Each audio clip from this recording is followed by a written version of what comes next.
Hey guys, I'm Juliana, your automotive woman, and this week I've been behind the wheel of both the 2024 Hyundai Kona Electric front-wheel drive and the 2024 Hyundai Kona gas-powered all-wheel drive subcompact vehicles. In this review, I'm going to be comparing price, off-the-line performance, fuel efficiency, range efficiency, cargo space, towing, and definitely some cool tech. Now make sure you hit that subscribe button because this review starts right now.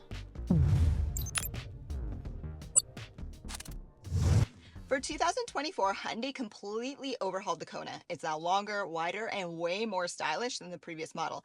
Even this mid-level Kona Preferred trim or convenience trim in the US with its standard LED lights all around and standard 18-inch wheels looks good. MSRP pricing with the optional 2-liter engine and optional all-wheel drive system raises its MSRP price to just over $35,400 Canadian, or essentially just under $30,700 US. Pricing aside, this particular 2024 Hyundai Kona gas-powered all-wheel drive model is going to come equipped with a 2-liter 4-cylinder with an 8-speed automatic IVT transmission, not a CVT. This is producing 147 horsepower with 132 pound-feet of torque and looks like this off the line when in sport mode. Sport mode activated. Now, let's go.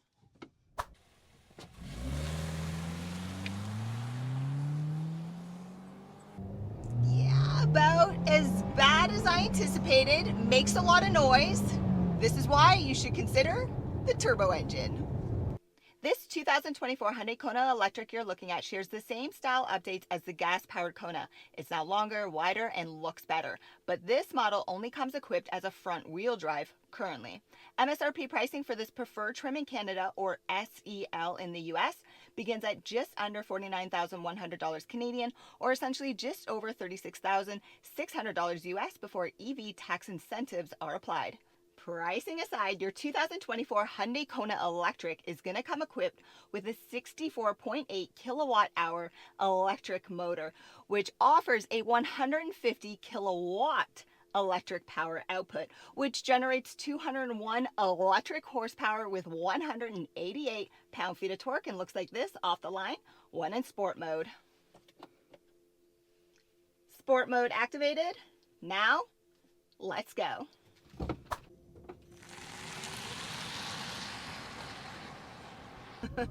EVs are always fun off the line. Not bad. Good balance. Amazing.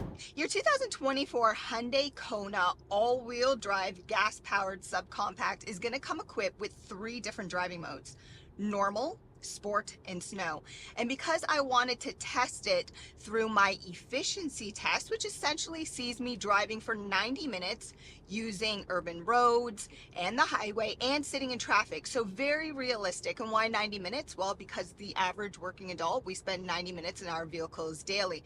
And when all was said and done, I was able to average 9.2 liters per 100 kilometers, or essentially 21.6 miles per gallon, which is not very good at all. But keeping in mind, it's unseasonably cold right now and I have winter tires on. Your 2024 Hyundai Kona Electric front-wheel drive will come equipped with 4 different driving modes: eco, normal, sport, and snow.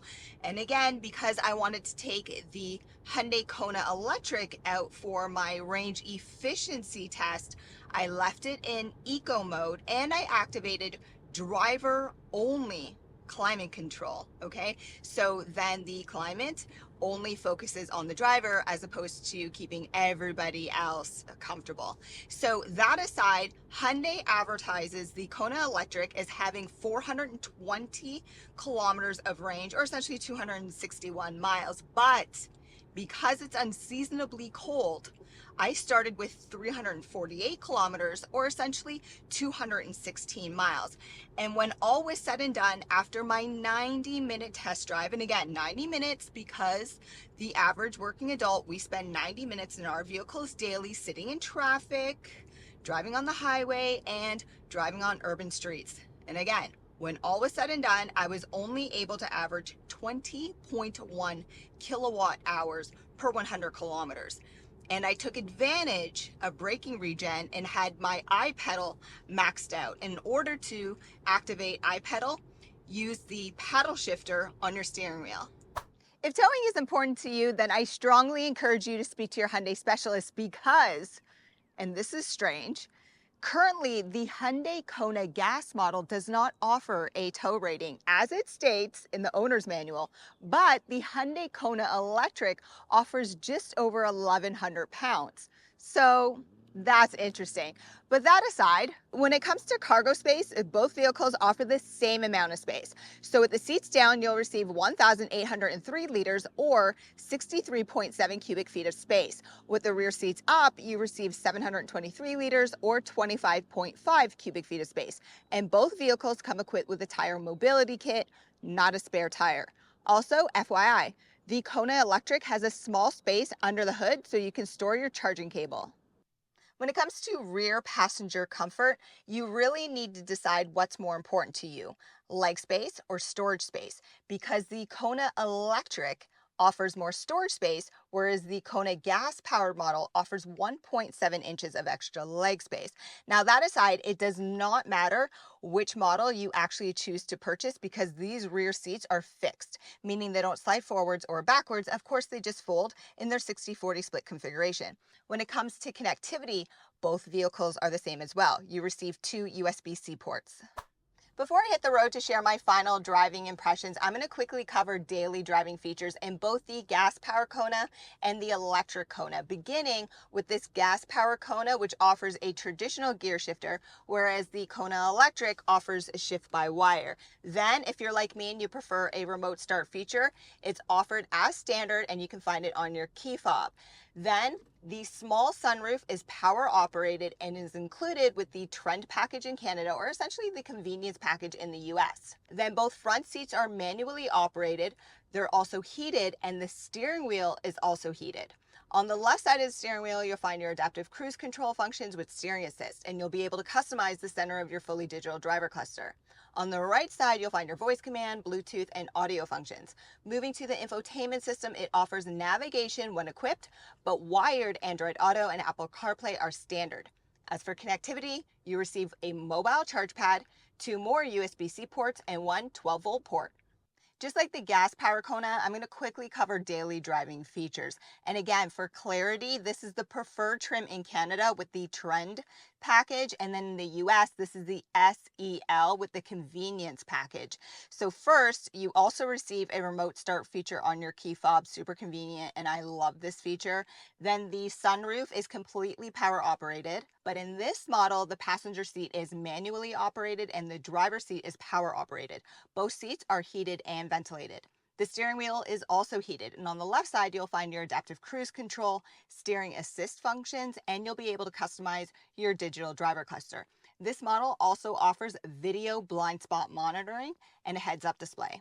On the right side, you'll find your Bluetooth, voice command, and audio shortcut functions. Moving to the infotainment system, this one offers navigation as standard, and I prefer keeping the battery range screen on so I always know how my battery is reacting towards my driving characteristics.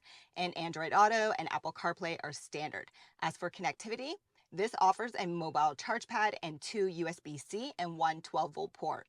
2024 Hyundai Kona gas powered all-wheel drive versus 2024 Hyundai Kona electric front-wheel drive. Final impressions. And if I was making a purchasing decision based on these two models, gotta be honest with you, I'm actually going hybrid. But plug-in hybrid, because then you get the best of both worlds and you could still take advantage of that HOV lane and you could still take advantage of tax incentives. But make sure when it comes to tax incentives, you actually have a closer look at your market because tax incentives are going to be changing a lot over the next couple of years. Now, when it came to the drivability in between the gas-powered Kona and the electric Kona, I actually prefer the electric Kona because I like that instant torque. I like how quiet the interior of the cabin is, but visibility is the same in both. Good out the front and sides. Be careful, you do have a blind spot by that C-pillar. Just make sure you're taking advantage of your blind spot monitoring. And with the Kona, you have video blind spot monitoring, which is by far the best driver assisted technology feature in the industry. And guys, Don't forget, in that electric, take advantage of iPedal. But all that aside, if you're looking for more information, make sure you check out the links down below. I try to make your purchasing decision easier for you. And while you're down there, hey, consider subscribing and check out one of my other comparison videos. Thanks for watching, guys.